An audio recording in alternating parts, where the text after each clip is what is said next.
Okay, so here we have all my work, but we're going to take this step by step to figure out how you would put this big number, which is 455 billion meters, into scientific notation. So first we have to figure out the rules of scientific notation, which is decimal places do matter. Also, you always want to have a number you're going to multiply between the numbers 1 and 10. So scientific notation is useful because it's more accurate because it's to the decimal places, and also it's easier to write out because it takes less time due to not having to write out all your zeros.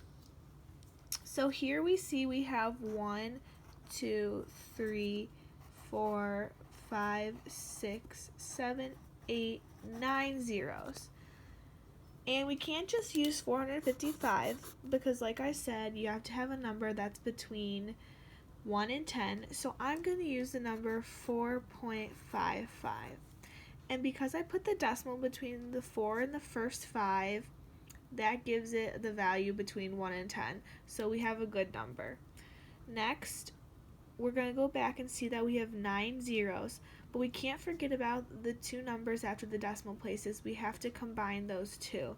So when we count out the decimal places to the right of the decimal, we have 9 zeros, and then we have a 5 and a 5. So we have 11 decimal places after the decimal. Therefore, we're going to multiply that by 10 to the 11th. When using scientific notation, you're always going to multiply your number or decimal by 10 to a power. It can be negative or positive, but in this case it's positive because the numbers come after the decimal.